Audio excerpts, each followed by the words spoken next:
everyone, this is the second part of water electrolytes and water electrolytes topic, part 2.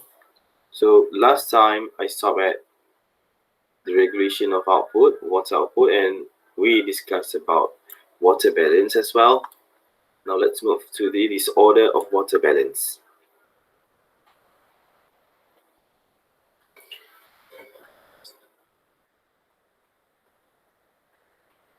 So as I mentioned in my most of my previous lecture, our body needs to be balanced, not to not to over-consume or overexpose, or else it will lead to toxicity. And if it's too lacking, you will not. It will lead to inadequate level of water or nutrients. You need to be just in the perfect amount.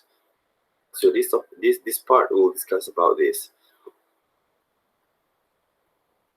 Okay, ADH, antidiuretic hormone, release inhibited when blood volume and pressure is too high, or blood osmolality is too low. So whenever your blood volume change and blood osmolality change, okay, according to what I mentioned just now, ADH will release to inhibit these changes to further happen.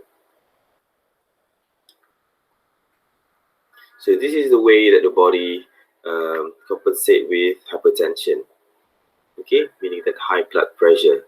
So it will release antidiuretic hormones, will inhibit further loss of water.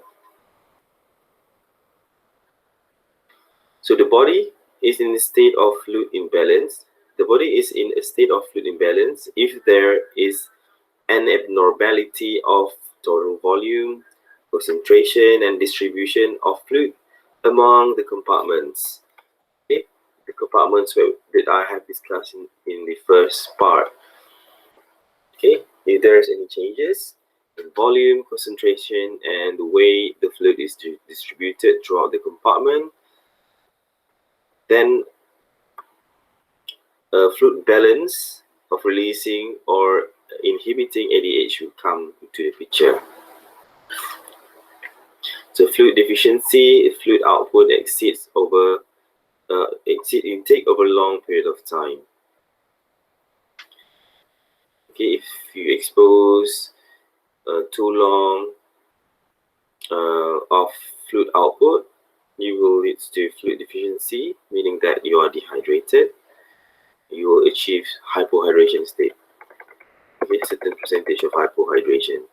This is how the antidiuretic hormones action in your body. So this is a brief diagram that you can better understand. So you when dehydrated, this is how it looks like. Some negative feedback. Okay, it acts like a circle. Using a negative feedback loop.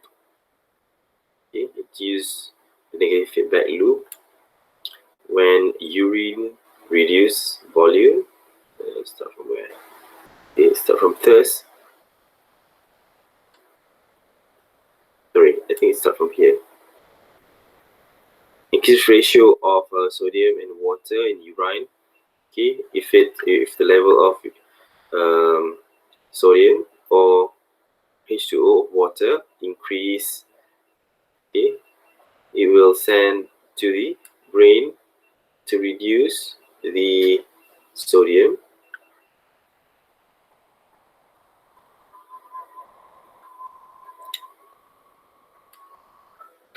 It increases sodium. So if the sodium increase, meaning that if the percentage of sodium increase, okay, it tried to reduce the sodium. Okay. When sodium increase, meaning that the level of water is low, dehydrated. Okay, the amount of sodium is higher than water, and then it's sent to the brain. Okay, meaning that the person is in hydration state. Okay, trying to increase the sodium and reduce the dehydration state, where water is low and the concentration of sodium is high. That indicates you are in the dehydration state. And then and the brain says that it needs to elevate the blood osmolality increase because of the dehydration. Blood osmolality, the permeability is increased, or i.e. the hydration state will elevate blood osmolality. And then it stimulate the hypothalamic osmoreceptor. It will stimulate because of this imbalance in blood osmolality, because the osmolality is too high due to the hydration state, and it releases the ADH hormone through the pituitary gland. Okay. ADH hormone will release by the pituitary gland of the hypothalamus. Okay, and then it stimulates distal convoluted tubules and collecting duct. Okay, these hormones will meet its a receptor at the distal convoluted tubules in the collecting duct in the kidney and increase water reabsorption. Okay, so meaning that it will reabsorb back all the filtered water within the loops. Okay, distal and proximal distal tube of the nephron. Okay, so it will reduce urine volume. Okay, so it reduces the urine volume because try to increase the hydration back. Okay, all right, and as well on the other way, okay, this will increase the sensation of thirst. Okay, the mouth feels dry because it's trying to stimulate the person to hydrate or make the oral cavity wet, and then this will increase the water ingestion and then increase the level of water in the body. So this is how it works.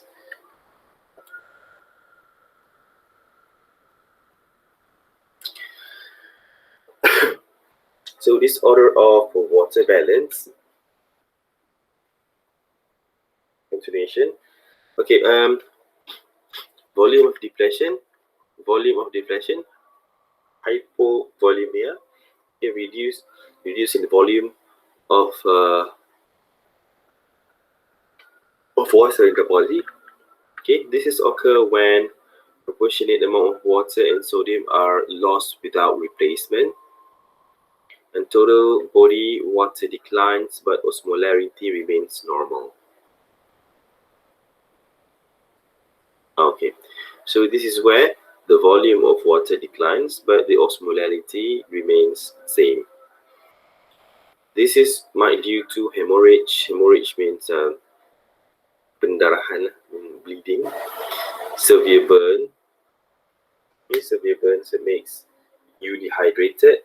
Okay, when our skin, okay, our subcutaneous or integumentary system is act as a barrier from water loss out from the body. If you have a severe burn, like 3rd-degree burn, so water tends to exit from the body easily, and that could lead to dehydration. That's why severe burns could also lead to it will give the same effect as hemorrhage. It will lose water, while hemorrhage itself water that out from the body, of course, obviously blood, but severe burns usually water out from body, not necessarily blood, but could also because due to extracellular fluid, okay, that exit from the body. Could be also intracellular fluid. Okay, and then chronic vomiting. Okay, you puke out, you throw up quite oftenly. That could also lead to disorder. Okay, um, disorder of water balance, and also diarrhea. Cirit berat lah. I mean, you have diarrhea. It also leads to volume depletion, although the osmolality remains the same. Osmolality remains the same. And in most serious effect,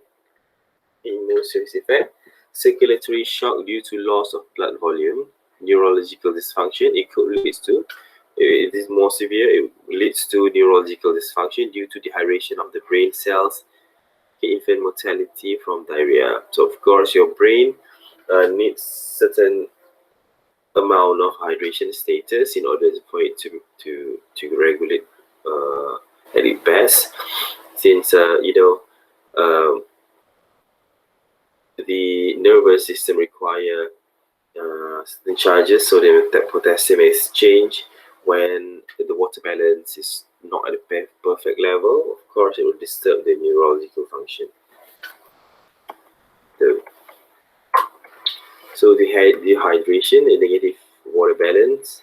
Dehydration is the body eliminates a significantly amount of water than sodium. So dehydration meaning loss of water, not sodium, but just merely the water. So the total body water declines and osmolarity rises. Okay. This is unlike hypovolemia. Hypovolemia has not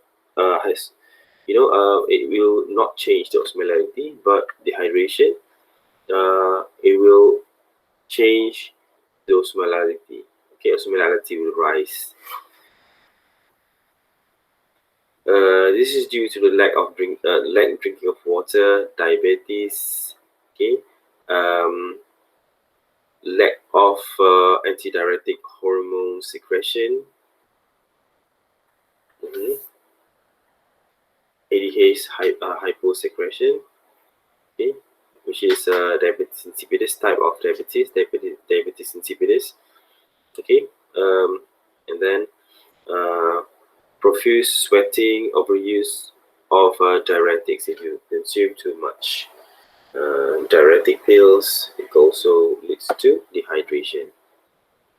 Sometimes, athletes tend to consume diuretic pills in order to lose quite extensive amounts of water in order for him or her to be categorized to lower category, in sports, in any competition. So if the person's, consume too much diuretic pills, it also leads to dehydration.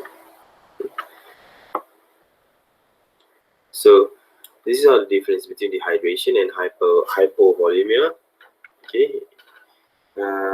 Yeah, you can always test osmolarity of water, and you can tell whether lack of water in the body could due to hemorrhage or because of dehydration, lack of drinking water. Okay.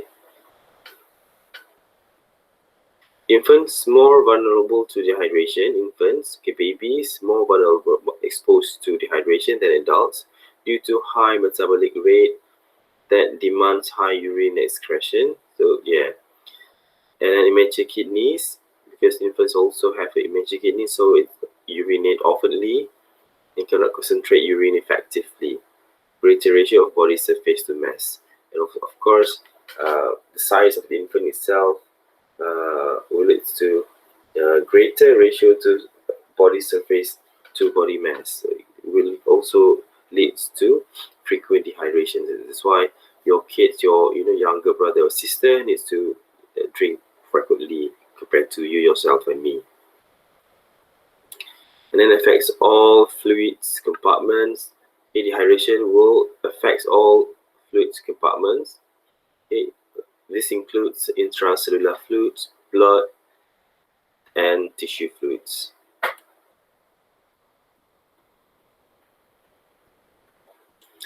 Okay, let's now discuss, let me explain now, fluid balance in cold weather.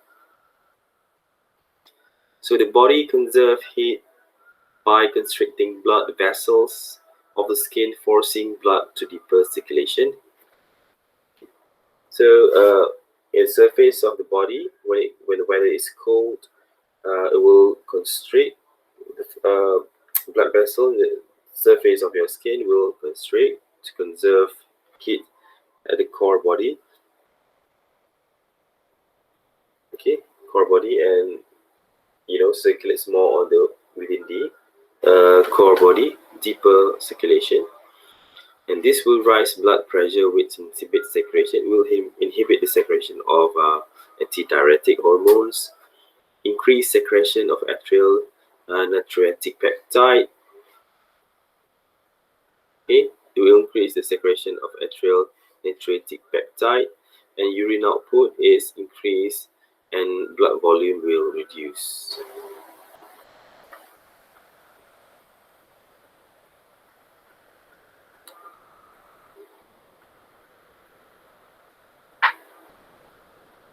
Okay, and cold air is drier and increases respiratory weather loss, also reducing blood volume.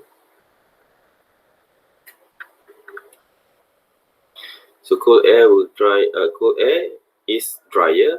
Okay, usually cold ambient is drier compared to hot. Because hot usually it will evaporate. Evaporate water on the surface of the earth, of the land, could be from the plant. So it makes the environment a bit humid compared to cool air. So usually cold air is drier, and this will increase the respiratory water loss as well in your body. Of course, the principle of physics will water will try to reach equilibrium. That your body water will easily respirate out of your body, okay, because of the dry weather.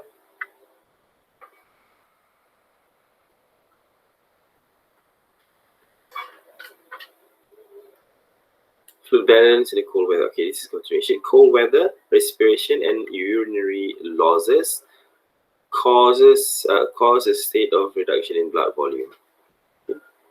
Cold weather, respiratory and urinary losses can cause to hypovolemia.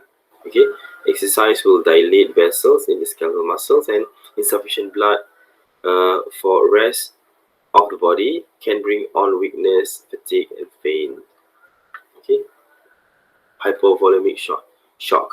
Okay, hypovolemic shock means your body doesn't have a sufficient amount of water in order for it to circulate normally in your body, and then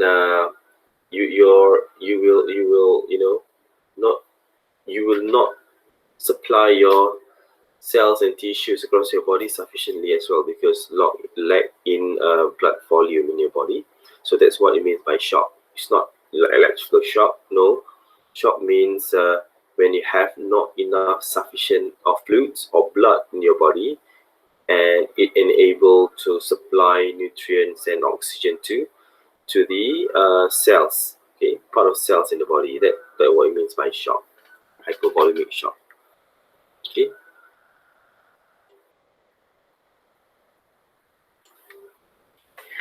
And then dehydration from excessive sweating. Okay, this is due to respiratory, and this one we'll discuss about how dehydration happen due to sweating.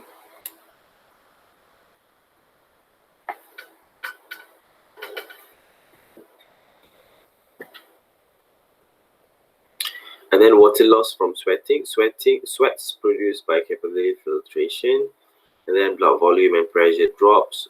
Osmolality will rises. The same goes when you not have enough drink. You don't drink frequently, also will rise in osmolarity. This is the same effect like drinking. And then blood absorbs tissue fluids to replace loss. And then blood absorbs tissue fluids to replace the loss that has been, evaporated from the sweating. Tissue fluid pulled from intercellular fluid. Tissue fluid pulled from ICF, intercellular fluid, as shown in the picture here. So it pull off, okay, pull from here, okay. And then all three compartments lost water, okay, meaning that from the cell,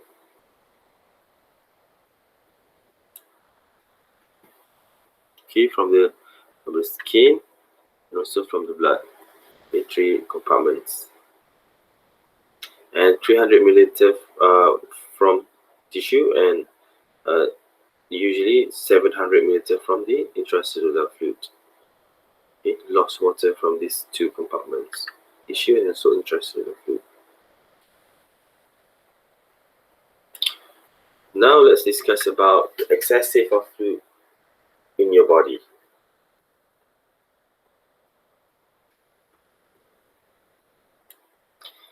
So fluid excesses, less common than fluid deficiency, but will happen. Sometimes it happens, the excessive of fluid, over drinking. If fluid excess, less common than fluid deficiency because kidney are highly effective in compensating with excessive intake of excreting more urine. Renal failure can lead to fluid retention. So usually fluid excess is because of failure of kidney to filter the water, to get rid of water. So fluid excess could be because of over drinking, also because of the renal failure. Electrolyte balance, physiological function, and electrolytes chemically reactive and participate in metabolism.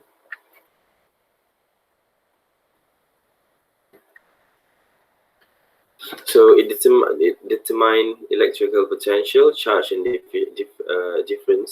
charge difference.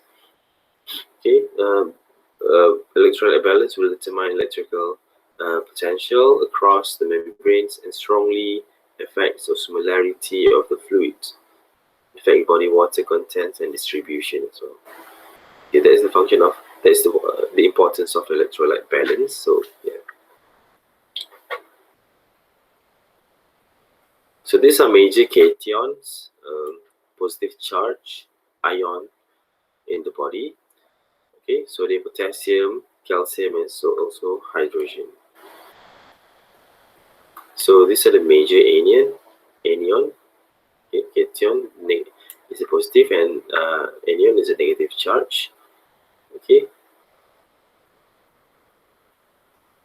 Chlorine, bicarbonate, and also phosphorus. Phosphorus.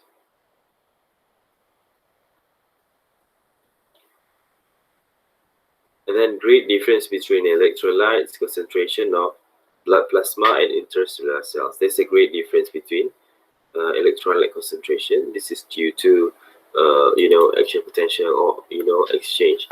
You know this, right? I've already explained to you. T-tubule within your muscle itself also has a different concentration of calcium. Same goes with your nervous system. So all in all, the functions of different gradient of electrolytes and types of anion and cation between intra and extracellular cells means for certain purposes, especially for transportation between in and out of the cells.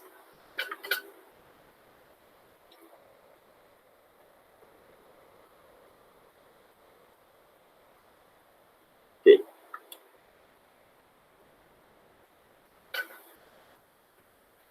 So we'll skip this. Okay, acid-base balance, acid-base and buffer. Okay, pH of the solution is determined solely by its hydrogen. Yeah, that's what it means by pH. Okay, the concentration of hydrogen. Okay, if it's high in hydrogen ion concentration, means if it's acidic. If it's less, then it's alkali bases. acids, any chemicals that release hydrogen ion in solution. Strong acids, such as hydrochloric acids, ionize freely. It will give or we donate its hydrogen ion. So it will mark as lower pH of the solution. So 1 to 6 is acidic solution. 1 to 6 pH, number of pH is the acidic solution. It will tends to donate hydrogen. Okay, the more easy it donates, the lower the pH value is. Okay, meaning that the stronger acidic solution it is. Okay, so weak acidic such as carbonic acids ionize only slightly. It's most hydrogen chemical bound, meaning that it is not as reactive as the acid, such as hydrochloric acid, that easily can release hydrogen ion. It's not as reactive as the one who easily donate hydrogen ion. Whilst for bases or alkali, any chemicals that accept hydrogen. For example, strong bases such as hydroxide ion, the OH minus, have a strong tendency to bind with hydrogen ion and to produce water. If you can see, OH and H will mix, made up of water, H2O. Okay, and then weak bases such as bicarbonate ion, okay, will bind less hydrogen ion and have less effect on pH. Okay.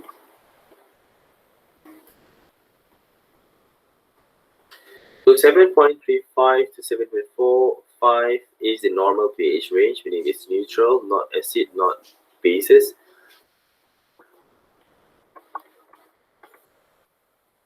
Changes in acid and balance, metabolism constantly produce acid.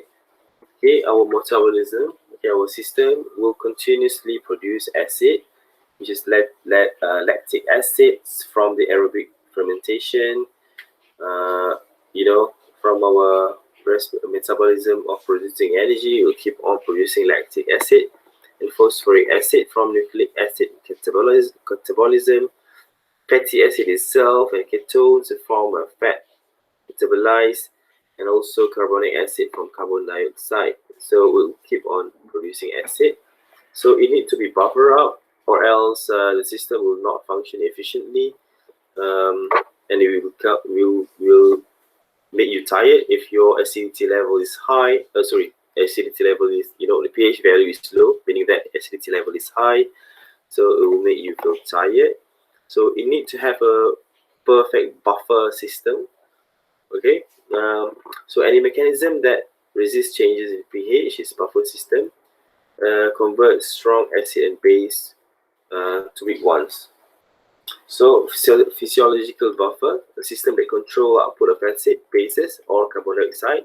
So that's our buffer system, to neutralize back all the acidic, because of the carbon dioxide itself, because our cells keep on producing carbon dioxide, so it needs to be buffered up by our system. So there's a way binary system buffer greatest quality of acid base, and then respiratory system also will buffer pH system in the body. So these two organs will buffer our system acid, our system that produces acid.